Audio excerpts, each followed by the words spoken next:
Motherhood indeed is a very beautiful journey, no doubt. But one thing I've come to observe is that in this social media space, what we are used to seeing is, oh, people talking about, oh, this happened, the good sides per se, the wonderful and fantastic things that they experience in motherhood. But I rarely ever see people come out and be vulnerable about the storms or the curveballs that motherhood throws at them. So this is me sharing one of those stories, right? I love to be very optimistic. I'm a positive thinker. I love to speak positive, but I just feel like, sharing my story would encourage someone out there today. Hence this video. So a while back, something happened to me. I told her I just started school for the very first time. After 3 weeks in school, she felt very sick. Like the whole 2 years plus that she was with me in the house, I was homeschooling her a little bit. She's been fine. Even if she gets hot, it's just for a day or two, and that's all. But for like 2 weeks straight, the first week, I noticed she had a fever. I kept checking, to make sure, and I took her to the hospital where she was born, and they told me, oh, okay, let's just do malaria test. They did the test. They came back positive with 1+, and she was put on treatment.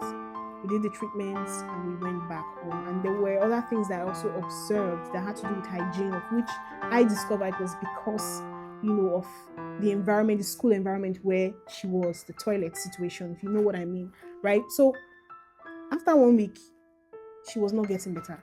Already it's a struggle to get my baby to take medicine or even eat.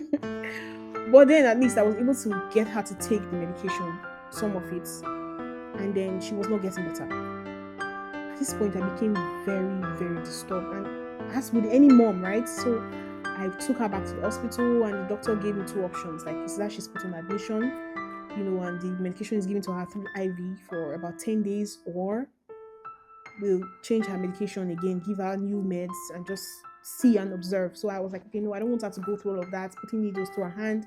So I opted for option 2. Let's still give her new medications and see how it goes. And we did that. A few days after, she wasn't getting better. At this time, they had placed her on antibiotics, right? Because she had terrible cough, she had cough, catarrh, and it just felt like her chest was clogged. She couldn't breathe properly, and the fever did not stop, guys. So this was 2 weeks in. She was still having a fever. Like, I was so terrified. Every night it was hard for me. I wasn't sleeping. Right? I'll be up rather at night, trying to like use a towel and warm water to pat her body down to bring down the fever. It was very, very bad. So I got fed up. Maybe it was just me overthinking. I felt like maybe the hospital I was taking her to, the pediatrician there was not really hearing me, was not taking it seriously. So I made some calls and I found another pediatrician at a private hospital, and I took her there. I was so concerned. This time I did not just like, okay, let's just get ready. I rushed my child to the hospital in the night by 8 p.m. at night. It was so terrifying. Her fever had gone so high to 39.4 that night. I usually don't drive at night, but this time I was so terrified that I picked up my car keys that my husband wasn't around. Unfortunately, he was out of the country. So I was alone with her, and I had to take her to the hospital that night to go see this doctor. So as soon as we got to the hospital, thank God they were able to bring down the fever, and they just gave her something to calm her down so she'll be able to get through the night. I got back home by I think 11 p.m. or so that night, and that night was another struggle. It was a battle. We didn't sleep. I personally didn't sleep. The fever came up again. So at 2 a.m., I was so afraid. I was so afraid, guys. I'm not even joking. Like, I've never been that afraid throughout my motherhood journey. I've always been very confident. She's fine. So the next day, I took her back to the hospital. I didn't give her the medication again because already she was throwing up everything. Like, all medication, she would spit it out. So I just had to be awake throughout the night, repeating the same process of using warm water and cloth to, dab her body to make sure the fever does not get to 40. Managed throughout the night. Next morning, I took her back to the hospital. They gave her injections again, and they started her on new medication. But this time, they were giving injections, not oral medication, because she was not eating. She was just very lethargic. Just imagine waking up and seeing that your child that is always bubbly, very active, a very active child becomes very lethargic. She doesn't say anything at all. If you talk to her, she's just looking at you like, hey. It's not the way I'm saying it now. I was afraid. fear gripped me for the first time. Like, I was so scared. But there was something that I did that took out that fear. I I remember there was a video I watched one time on social media. There are some persons I follow that really inspire me. So, and then the person was talking about how us moms, we have a lot of authority when it comes to our child. And so that morning, or I think it was the night, I can't remember exactly when, it was in morning, midnight or 5 a.m., but I know it was still dark. I woke up, I went to my daughter's room because she sleeps in my room. So I went to her room, I started praying. I laid my hands on my womb and then I was speaking over her lives. I prayed, I knelt, I cried. I looked for scriptures. I'm like, God, enough is enough. I am tired. What? No, no, no, no. The devil cannot mess with me. I took authority in the name of Jesus and I prayed. And that prayer did not just stop there. Every day I made it a habit. I kept praying over her, speaking words. I became positive. That took out the fear. Now, did she recover immediately? No, she didn't. She was still having a fever. As a matter of fact, the medication wasn't working because by day 2, when I took her back to the hospital, the doctor did not see improvements. But he noticed that I was not as worried as I was 2 days before the night I rushed my baby to the hospital. I just knew in my heart that God has started the healing process. So that fear wasn't there. I just needed to nurture my baby and just be there for her, hold her. So we started her on IV treatments. She was admitted and she was on IV treatments. They had to put the whole thing. My baby had cannula on her wrist. It was a tough it was a tough thing to witness. Like having to go through that.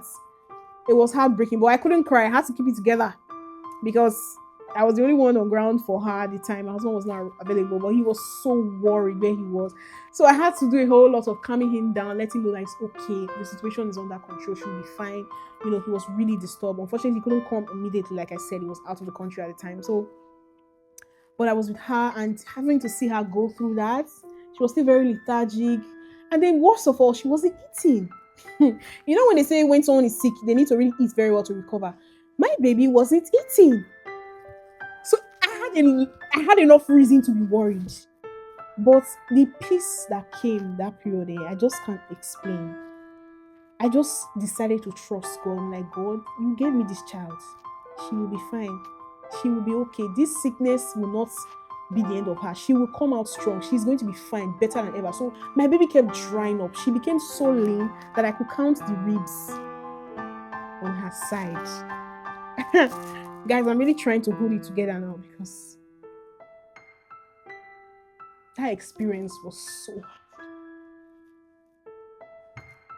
It was so hard to handle. Like having to see my baby like that, and it felt like I was so helpless.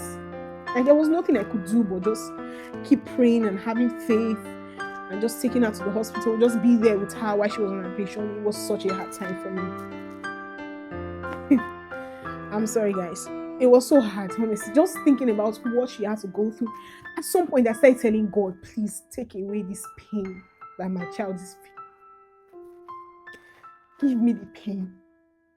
Give me the discomfort. My apologies, guys.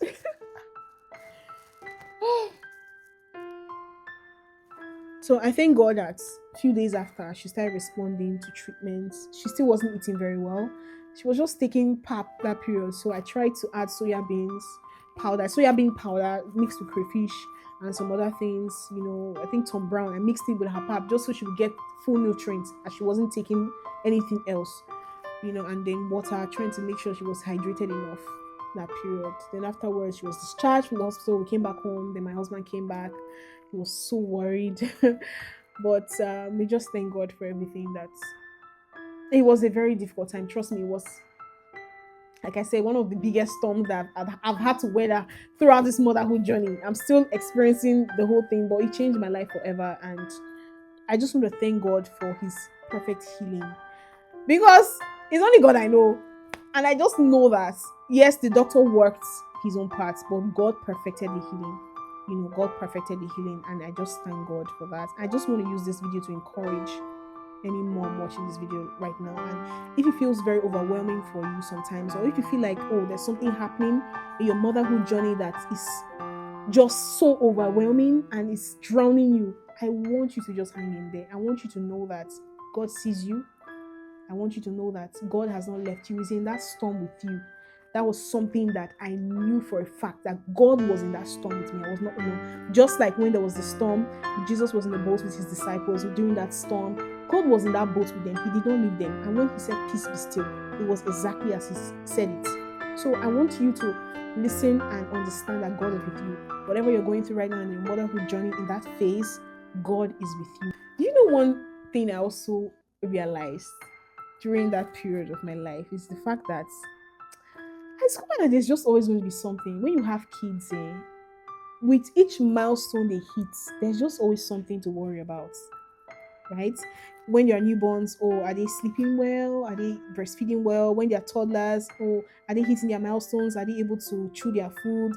Are they able to talk very well, communicate? Or, oh, they started school now. Are they doing very well in school? Is the school environment okay? We do our very best as parents, as moms. But you see the rest, we can just leave it for God because we cannot be everywhere with them. So I just want you to know that there will always be something to worry about. So if you're so worried about one thing, just one stage of their life, that something that's happening, a phase, and you're so worried, it feels like the entire world wants to come down, which is exactly how I felt at the time. I want you to know that there are going to be other stages. They will hit other milestones because we are going to be responsible for these little ones till they become young adults. So there will always be something to worry about. But I want to encourage you that you shouldn't worry. Do your best as a mom, as a parent, and just keep praying for them. Keep, dedicating them to God. Keep lifting them up to God, and just know that God is going to hold them. He's going to shield them for you. I really enjoyed making this video, and I hope that you took a thing or two, and you can leave a kind comment in the comments below. I would love to read them. Give this video a thumbs up, and don't forget to subscribe to Essay Talks for more amazing videos. It's been Essay Talks, guys. Bye.